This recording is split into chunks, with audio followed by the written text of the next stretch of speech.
आप कल्पना कर सकते हैं कि उस समय स्थिति क्या थी। दुश्मन ऊंचाई पर, पहाड़ की चोटियों पर था।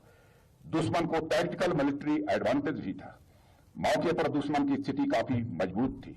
उनकी तादाद भी संख्या में काफी अधिक थी। अगर उनके गोला बारूद और सैनिकों की संख्या को कागजों पर लिखा जाता तो यह कहा जा सकता था कि उनकी स्थिति बहुत ही मजबूत थी। लेकिन मैंने कहीं एक शेर पढ़ा था, जंग में कागजी अफराद से क्या होता है, हिम्मतें लड़ती हैं तादाद से क्या होता है।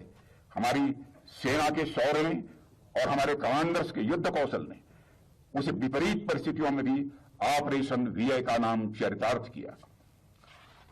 साथियों, हमारे नेतृत्व की, हमारे सेना की दृढ़ इच्छा शक्ति यह अद्भुत थी। साथियों, सारा खेल इच्छा शक्ति का होता है। जिसकी इच्छा शक्ति ज्यादा मजबूत होती है वही विजयी होता है, चाहे वह युद्ध मनुष्यों के बीच हो या वह पशुओं के बीच।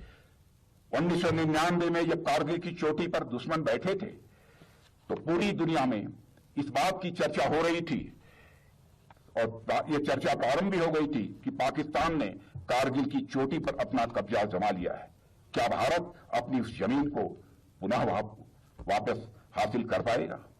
यदि भारत अपनी उस जमीन को वापस हथियाने की कोशिश करेगा तो पाकिस्तान जैसे न्यूक्लियर पावर का रिएक्शन क्या होगा, यह सब सारी चर्चाएं उस समय होती थी। मतलब पाकिस्तान की तरफ से भारत जैसे देश को प्रत्यक्ष या परोक्ष रूप से अपने न्यूक्लियर वेपन्स की धमकी देकर एक प्रकार से ब्लैकमेल करने का प्रयास किया गया। भारत की इच्छा शक्ति पर प्रश्न उठाया गया था, क्या भारत के अंदर इतनी इच्छा शक्ति है कि वो अपनी जमीन को पाकिस्तान जैसे न्यूक्लियर वेपन स्टेट से वापस ले पाएगा? ऐसी अलग अलग अटकलें लगाई गई, अलग अलग प्रश्न पूछे गए और ऑपरेशन वीआई के दौरान भारतीय सेना ने उन तमाम प्रश्नों का माकूल जवाब दिया था। हमने सिर्फ पाकिस्तान को ही नहीं बल्कि पूरी दुनिया को यह संदेश दिया कि जब बात हमारे राष्ट्रीय हितों की आएगी तो हमारी सेना किसी भी कीमत पर पीछे नहीं हटेगी। हम आज भी अपने राष्ट्रीय हितों की सुरक्षा के लिए पूरी तरह से प्रतिबद्ध हैं, सामने चाहे कोई भी हो। साथियों, जनता को इस बात का पूरा भरोसा है कि भारत के प्रधानमंत्री मोदी जी के नेतृत्व में यह भारत सरकार अपने राष्ट्रीय हितों की सुरक्षा के लिए किसी भी प्रकार का समझौता किसी भी सूरत में नहीं करेगी।